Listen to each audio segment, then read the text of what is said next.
His background includes a variety of training and experiences that led him to this profession. He has degrees in psychology and chiropractic. He has studied human transformation with some of literally the most brilliant minds in the world, and he's trained in martial arts for 40 years. He even performed in an off-Broadway comedy troupe for a while, so I think this is going to be very entertaining. No heckling. He is an expert in helping people live the lives that they were made for. It doesn't matter if you're the CEO of a billion-dollar corporation or a stay-at-home mom, when that deep inner voice just won't shut up and you can't ignore it any longer, he's your man. He's going to be talking about resolving stress from the inside out. Fortunately, you don't know anything about stress. Dr. Fred Blum.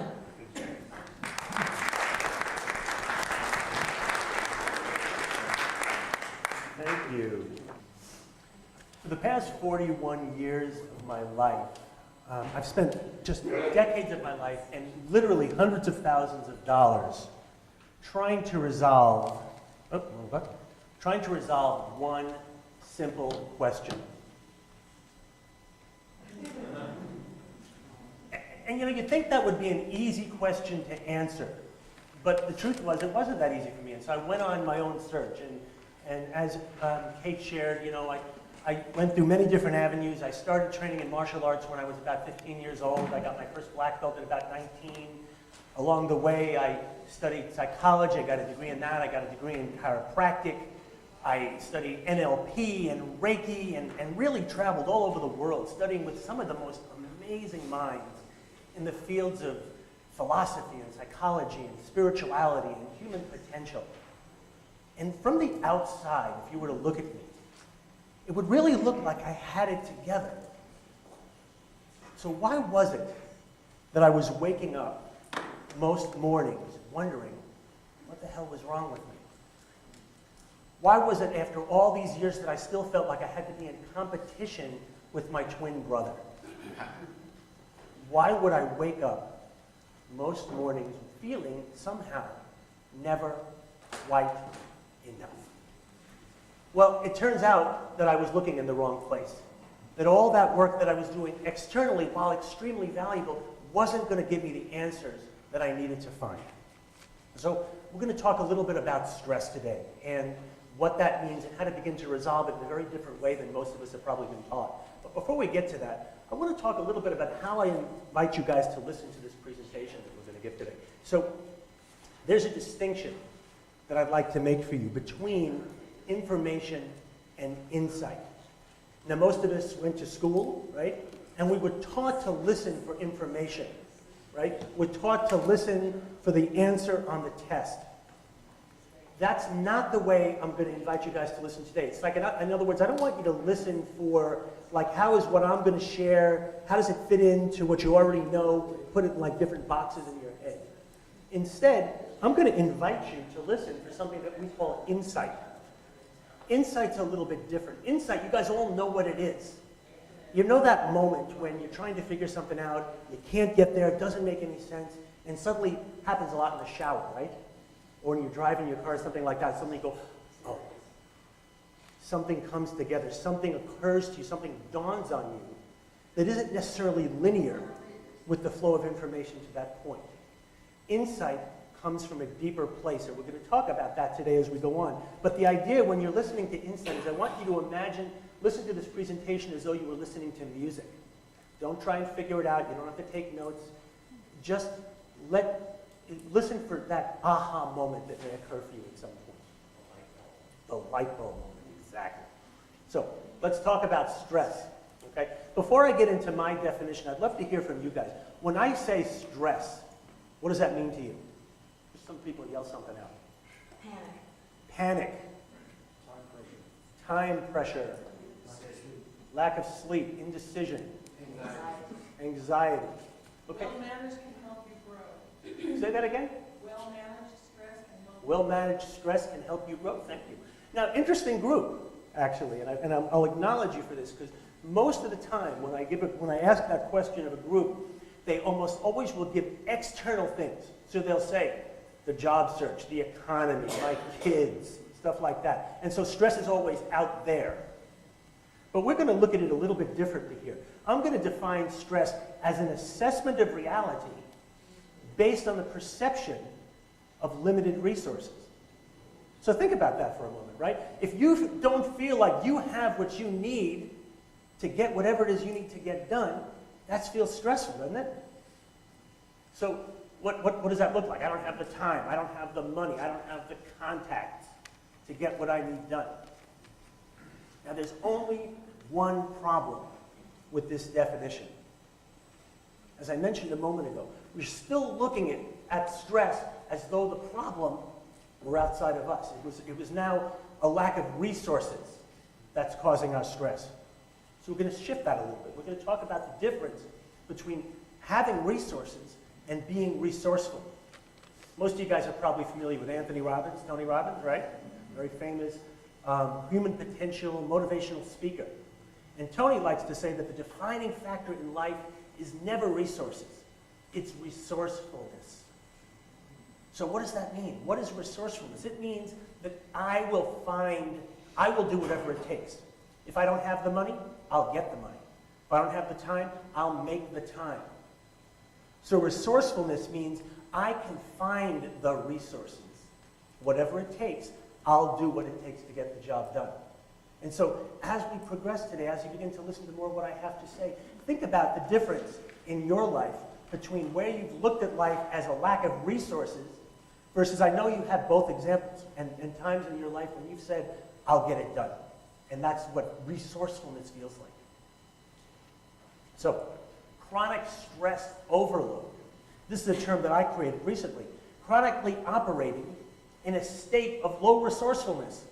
So we're walking around always feeling disempowered. I don't have what it takes, and I don't even know how to find the answers. That's really a hard life, right? Now, we've all been there. So it's not a judgment of whether you should or shouldn't feel this way. But it's important to see that that when you're operating in a state of low resourcefulness, the solution is to begin to look inside. You're never going to find the answer to chronic stress overload outside of yourself. So let's talk about the top 3 causes of chronic stress overload. And these are going to be a little different than you probably might guess. Okay? Low energy or E state. We'll get into more of these in a moment. Blaming and complaining and overthinking. Let's take a look at each one of these independently. Low energy. Now, it's really important when we talk about energy, in the context that I'm sharing, I did for many years, about 25 years, a subtle energy form of chiropractic. And we learned about how energy is the fundamental currency that we need to accomplish anything in our life. To pick up this glass of water requires a particular form of energy, doesn't it? If I want to improve my relationships, it requires a different form of energy. If I want to improve my health, a different form of energy. But for now, we're going to simply divide energy into 3 categories. We could be either energy poor, energy neutral, or energy rich. And it's simple as this. When we are energy poor, we just don't experience that we have enough energy to accomplish whatever we need to do in life. So if our health is poor, we don't feel like we have the energy to heal. We're not able to get our body over the hump of whatever we're dealing with.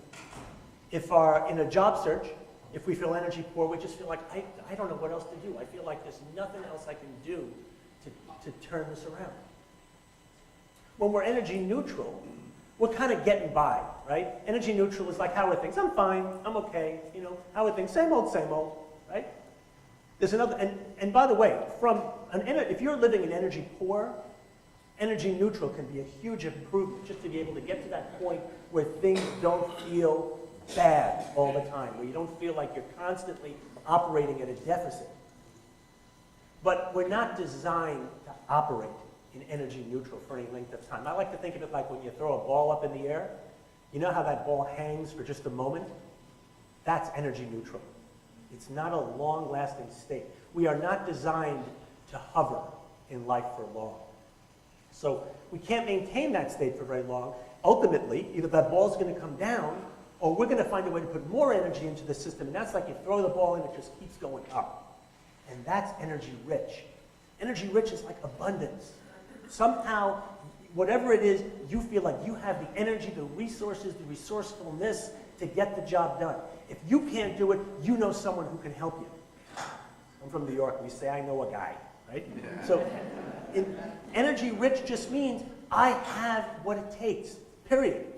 If I'm sick, I know I have the energy to get well. If I'm looking for a job, I'll just keep going until I find the job that's right for me. If my kids are in trouble, I can do whatever it takes to help my kids. So it's the experience of having the energy, the resources we need, and the resourcefulness to move that forward. So when we're in a low energy state, let's look at some options. What are some things that we can do to begin to turn that around? First one should be no surprise, right? Breathe. My experience working as a chiropractor for so many years is people don't breathe. Or they breathe the least possible to get through their day. So I invite you guys, just right now, as you're sitting here, take a moment and just notice how you feel. Notice your general state of energy, how you feel. It's good to check in and kind of notice how things are going for you at various points throughout the day. And then we're going to just take a nice deep breath in through your nose, out your mouth. Do that one more time. Don't worry. There's plenty of oxygen in the room. It's free. All you want. And just notice, even from taking 2 breaths, can you begin to feel a shift in your energy? Anyone notice that? Okay? Yeah. Sometimes it's as simple as that. Oxygen is a major energy source for your body. So when you're feeling low energy, you feel like I don't really have enough to get through whatever I'm going through next, breathe. Take a few breaths. They're free. Next, this is really important. See possibility. I just gave this very similar presentation to a group of college students last week. And it's amazing what happens when we begin to shift our perspective from not seeing possibility to seeing possibility. I asked them, what happens? You're failing a class. What's your normal response to that? And you hear these kind of very typical responses. I complain to my friends. I go out drinking and stuff like that. And I said, well, what about, what kind of possibilities do you see for yourself? How could you turn this around? What if you think you're already putting in all the time you can to study? What if you think, well, I've talked to the professor and he's a jerk? What possibilities can you still create? When you operate from a possibility mindset, things begin to change. You begin to see things that you wouldn't normally see. I'm already studying as many hours as I can a week. Oh, all right, well, that's cool. Let's take a look at your schedule and see. What's this here? You're spending 3 hours a day watching Game of Thrones. Oh, yeah, I didn't think about that. Could I use that for study time? No. Maybe.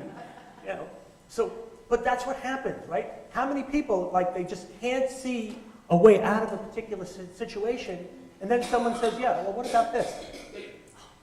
Never thought of that, right? So when we begin to just shift towards a possibility, when we say, well, there's something possible here, our mind, our brains literally begin to search differently, and we begin to see possibilities that we couldn't otherwise have seen. Next, energy stretch. Okay, good. I want to show you guys another exercise. This is something that actually comes from Chinese energy practices. I learned it actually from a Chinese energy master who is also an MD. He's a chief of gastrointestinal surgery at a hospital in LA. And he says he does this exercise, he does it all the time before surgery, and the nurses and people used to make fun of him until they tried it, and they found out how much of a difference it made. So you guys, we'll do it sitting. It actually is a little better standing up, but you don't have to get up for this. Very simply, I invite you to do it with me. You're going to take your hands, okay, just like this, and you're going to put them back, straight arms as you can, as far back towards your ears as you can get them, okay? And simply stretch way up and take a deep breath in, and then just bring it down. Put your hands over your belly button like this. Okay? That's it. You could do that again a couple of times, but who feels like that opens something up just by doing that? These are exercises that literally open up the energy pathways. If you guys are familiar with things like acupuncture, Chinese martial arts, Tai Chi, things like that, they focus on these energy pathways, and when we open them up, it energizes us, okay? So 3 simple ways to build energy in your life. Take a breath, look for possibility, and do that simple stretch, and you'll see you will have more energy to do what you need to do in your day. Moving along. Oh, one more. We've got a bonus exercise. Gratitude. Folks, I cannot tell you, I cannot emphasize the importance of just gratitude in your life. I challenge you, when you wake up in the morning, to take 5 minutes and write it down. It's important for the brain that we write down 3 things that you're grateful for. It doesn't matter what they are. It can be, I woke up another day. You could be grateful that you have a roof over your head. And by the way, I get it. It can be challenging sometimes to be grateful when we're focused on problems, when we feel like I don't have a job or something else isn't working. We can get very caught up in that mindset. This is why I'm telling you this. Because gratitude is something that we can bring to every moment of our lives, regardless of what our external circumstances are. And you can write the same 3 things every day if you want. The key is, it's not a checklist, right? You don't write my mom, my house, and then, okay, done, right? You have to take a moment. You've got to feel the gratitude as you write them down. Take 5 minutes to do that. I promise it will shift your outlook on the day. And we need that, right? It's very hard to go into life every day feeling like things aren't working. When you begin to look at what really is working in your life, because despite the problems we have, if we begin to look at the 1,000 little wins we have every day, it's extraordinary, really. So, moving along. Blaming and complaining. Does anyone understand what I mean when I say blaming and complaining? Can we relate? Okay? It's just not a great place to operate. Okay? So let's talk a little bit about what that means. We want to make a distinction here between victim and owner. Now, simply, when you're a victim, life happens to you. You are at the effect of circumstances in your life. When you are an owner, life happens for you. It's a fundamental orientation to life that everything in life is somehow working, is on purpose. That life is happening for me. When you're a victim of circumstances, other people, the economy, whatever it is. You're a victim of things outside of your control. When you're an owner, you're taking ownership for your spirit, for your energy, and for your response to any situation. What it really comes down to, and again, by the way, I am not judging people. We have all been on either side of this spectrum at one point or another in our lives. What I'm trying to do here is simply bring our awareness to it so that we could see, wow, you know what? I've been really acting like a victim in this situation. What do I do? Well, let's take a couple of let's look at some of the options we have. First thing, it couldn't be simpler than this. You get to decide. When you find yourself operating in a victim state, when you begin to feel like you're in blaming and complaining and always something outside you is the reason why things aren't the way you want them to be, we get to decide, how do I want to show up in the world? Who do I want to be? And yes, this takes practice. Yes, you don't decide and suddenly the whole world changes.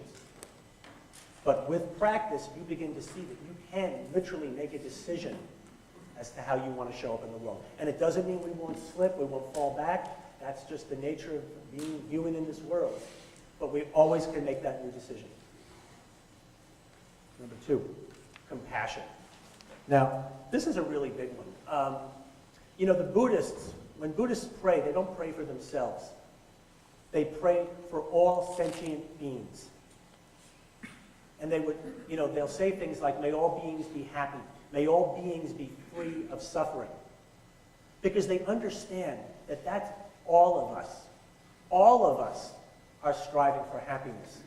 All of us are striving to be free of suffering. And when we see this, if we really see that even that jerk that's, you know, driving in the left lane 15 miles below the speed limit. Okay? By the way, please understand, this doesn't give them a pass.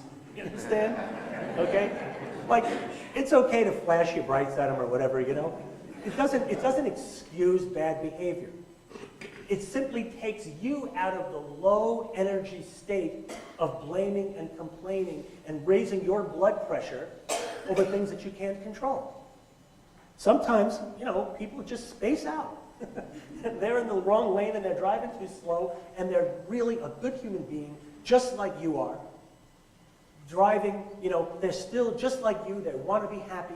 They want to be free of suffering.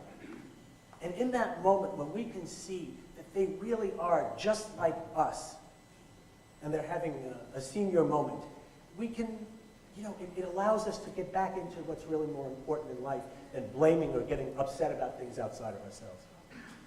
And number 3, just stop it sometimes, you know? God bless, my mom is 87 years old, and she still drives, she's still very self-sufficient, and she thinks that she is the only person that knows how to drive on the road. So, I mean, she told me, I love this story. She said, you know, the other day I was driving, and I hear myself complaining, this person's going too slow, this person has too much space between her car and the car in front of her. This is the kind of stuff she worries about, right?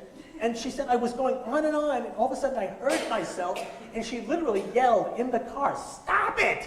I love her. This is, and because she just couldn't stand the sound of her own complaining anymore. Okay?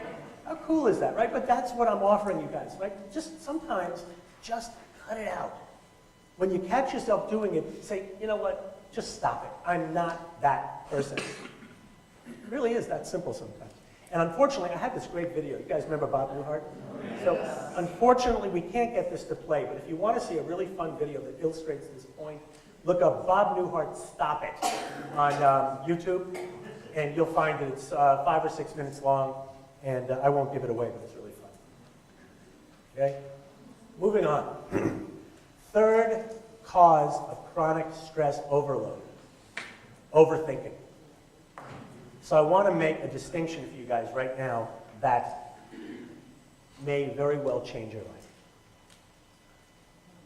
The distinction between outside in and inside out. See, we're trained to live in this world. We're trained to think that our minds work like a camera. In other words, that our minds are taking pictures of reality exactly as it is. And that's what we're representing inside our minds. The truth is, our minds operate much more like a projector. We project our thinking onto the world, and that's what we see. We do not experience the world as it is. None of us. We experience the world as we are. It's an amazing thing, but I want you to let that sink in for a moment, because we all think we see what's happening out there. We all think we have the objective view of what's happening. And that is called the outside-in misunderstanding. Because the truth is, life only happens, our experience of life only happens one way, from the inside out. Life happens. We have thoughts about life. And those thoughts produce feelings: angry, sad, mad, glad, loving, happy, whatever it may be. And then we misunderstand, if we're not aware of this, we think that those feelings came from out there. But they don't. Ever. 100% of the time. Now, you, me, and everyone else in this room will walk outside and we will forget that I said this. Okay? And someone will drive too slow in the left lane and we will think we're mad at them. We will. We'll forget. Until that moment when we suddenly realize that we are creating that loop inside of ourselves. And this understanding, when we really begin to live it, which happens at so many levels. Like a lot of people right now go, okay, yeah, that makes sense. Right? That's called an intellectual understanding, and that's fine. It's a great place to start. Hearing this at the level of insight will change everything in your life. Next. The emotional immune system. I love this. Just like we have a physical immune system that balances our body, keeps our body in balance with virus and bacteria and things like that, we have an emotional immune system. See, here's how the mind actually works. Thought is meant to pass through your mind. It's not meant to take up residence there. Thoughts are like clouds in the sky. Love them or hate them, they're going to be gone in a moment. Unless you hang on to them, unless you get into a loop with your thinking, or you keep going round and round with the same thought. Anybody know what I'm talking about? Anyone ever get stuck in loops in their thinking? Okay? That is literally using the mind in a way other than it was designed. And so the emotional immune system simply says that if we leave thought alone, we will naturally return to our natural state of peace and clarity. Anyone ever been really upset about something or at someone, and you take a nap, and you wake up and things seem different? That's what I'm talking about. You know who's amazing at this, right? Are kids, right? Little kids can be screaming and crying, and all of a sudden their favorite song comes on and they're happy again, right? Now, we think that they're immature, right? We think that, when are they going to grow up so they can learn to hang on to their upsets like we do? Like that's some real badge of maturity. They have just, because all of these things I'm talking about here, it's really just conditioning. It's a way of living that we've learned to do. But the less you're attached to what's on your mind, the more you can let it go. And sometimes it's as simple as saying, you can remember this phrase, it's just my thinking. I've used this thousands of times in my life. I wake up, I'm upset, whatever's going on, and I remind myself, that's just my thinking. And when I do that, somehow, it triggers my brain to say, okay, we can let this one pass. And new thought will come. And sometimes the new thought is of a completely different flavor. And I begin to see insights or possibilities that I couldn't see underneath when I was caught up in the thought as I was. Because underneath all of that thinking, there's a wisdom that is, in fact, who you really are. You know, Deepak Chopra, you guys probably heard that name, right? Deepak Chopra, famous mind, body, all this kind of stuff. He says enlightenment is closer than your next thought. And that's what I'm saying here. That underneath the thinking, there is a wisdom. And this is the same wisdom, by the way, that those of you that had a banana or a cookie there at the table, that banana and cookie are rapidly, as you sit here, being transformed into heart cells and kidney cells and lung cells and eyeballs and teeth and toenails, right? Billions of times as you sit here. How many people put that on their to-do list for this morning? Make heart cells, right? Can you imagine the wisdom? And I think of this as wisdom that's orchestrating the somewhere close to 100 trillion cells of your body that you were able to get up out of your bed and even walk to the bathroom is a miracle. And I say we have about 100 trillion cells. I like to say that we still have more cells than the national debt. It's getting close. So to understand this, that underneath this incessant mind chatter that we all have, there is a wisdom available to us that you can't learn. You can't go to school to learn this. How many people went to school to make heart cells? Right? You were born with this ability. It is beyond our imagination. And I suggest to you that that wisdom is not just to maintain your physiology, but is available to us to guide us in every moment of our lives. But it takes a certain degree of courage, right? You have to let go of the familiar, the thinking. We all think that we have to figure our way out through life, right? Somehow we're going to plan it out step by step. You know, I'm reminded of one of my mentors, an amazing guy. His name is Steve Chandler. Steve's written about 40 books, and he's about 73 or 4 years old. Just you meet him, he's like a pillar of integrity. You instantly trust this man. And a number of years ago, he was being interviewed by a big CEO of a big company who was looking for a coach. And He's interviewed 4 or 5 people, and Steve was the last one, and the guy, a very hard-driving, high-end executive, and he said, all right, I've interviewed all these other coaches. You're my last one. Here's my 5-year plan. Take a look at this. Tell me what you think. And he hands Steve this 40-page, single-spaced, 4-color with charts and graphs. This guy has got his next 5 years detailed out to when he's going to pee. Steve flips through this, and Steve is very low-key, got this deep baritone voice, and he flips through this thing for about a minute. He hands it back to me and says, frankly, this is the most fear-based thing I've ever seen in my life.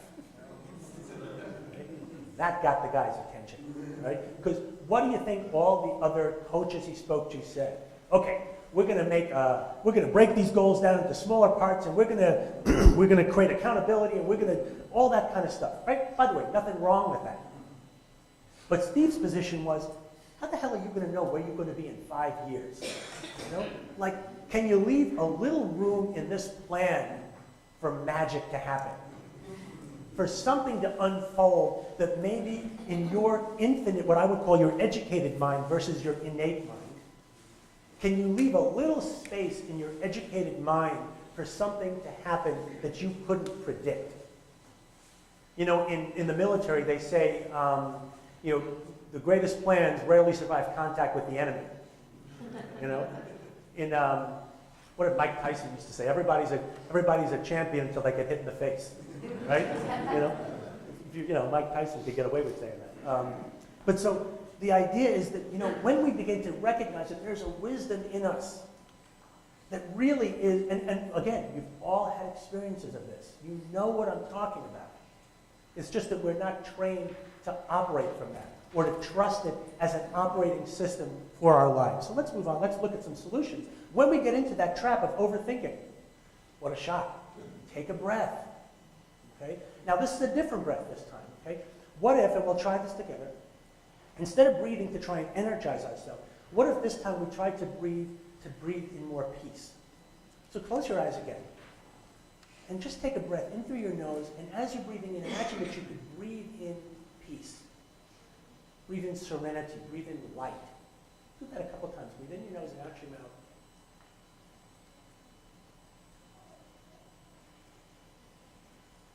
And feel the shift. Now here's something I want you to notice. Really good job. I know some of you don't even want to stop. Notice you feel different. But can you feel the shift in the room? Some of you might be sensitive enough to notice that the whole room dropped. Like the buzz got quieter. So just taking a breath, and there are 1,000 different ways to breathe. That's a simple one. Just breathe in light, breathe in peace. Next, understanding how thought actually works. In other words, remember the last 10 minutes of what I was just talking about. Understand that no matter how upset you are in the moment, the nature of thought is temporary. That contrary to, and again, it's not better or worse, but most of the traditional thinking in psychology and this kind of thing will say, oh, okay, you have a negative thought, let's work on it, right?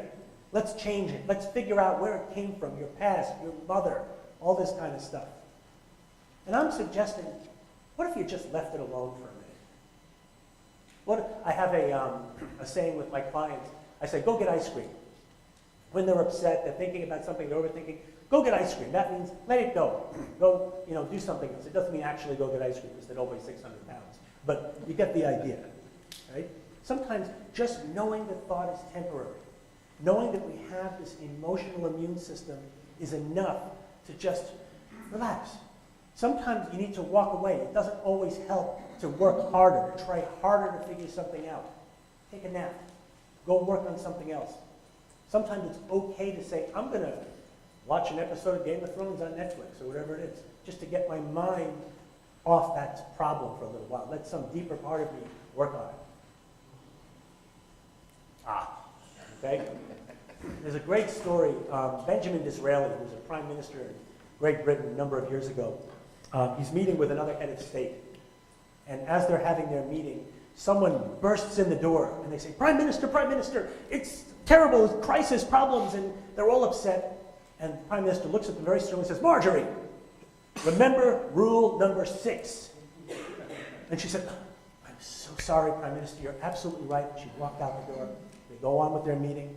A few minutes later, someone else walks in, storms in, screaming, upset. You can't believe what happened, Prime Minister.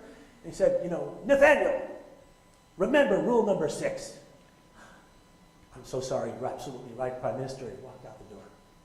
So, of course, this other head of state, very intrigued by this. And he says, Prime Minister, could you tell me, what is rule number 6? He said, oh, it's stop taking yourself so damn seriously. That's a really good rule, thank you. Might I ask what the other rules are? He said, oh, there are no rules. So sometimes it's really just that simple. Stop taking yourself so seriously. Okay? I'm not here to minimize the challenges and the struggles that any of us go through. So feel free to take this advice with whatever degree of consideration you like. But I'm suggesting that there are times when we take ourselves more seriously than we need to. And by letting ourselves remember that this too shall pass, it goes a long way. I'm not taking that seriously at all. So, let's summarize. We talked about a number of things today. We started with the difference, the distinction between understanding and insight. Think of it almost as left brain versus right brain, as trying to figure things out versus just trusting that there was a deeper wisdom that would somehow organize it for us.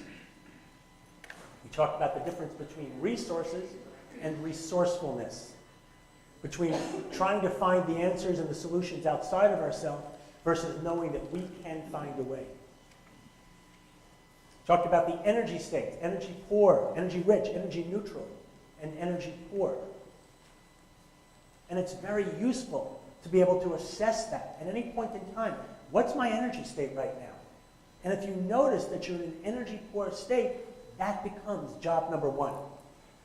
I have to do something to raise my energy first, or everything is going to be colored by that state. We talked about victim versus owner. Does life happen to you, or does life happen for you? And that you can sometimes, it's just as simple as making a different choice. And we talked about this profound distinction between inside out and outside in. That in fact, life only happens one way. That we only ever experience life from the inside out. And we talked about the top 3 causes of what I call chronic stress overload, which we identified as low energy, blaming and complaining, and overthinking. We talked about some solutions, some ways you can begin to shift out of those states when you find yourself in them. This clear so far? Make sense? So, now what? What I've attempted to do in the last 40 minutes or so was give you guys some tools, and I understandably untraditional tools, ways of looking at the world, of seeing yourself that might give you a different way of operating in the world, whether it's for your job search or just in day-to-day life. So the challenge is that in a certain way, I created a new problem for you. Because now you've got all this new stuff to kind of try and figure out, what am I going to do with all this? So I'm going to give you some options. First of all, send me an email. Okay? That's my email address. And simply, if you send me an email, the very first thing I can do for you is I'm happy to send you a copy of this slide deck.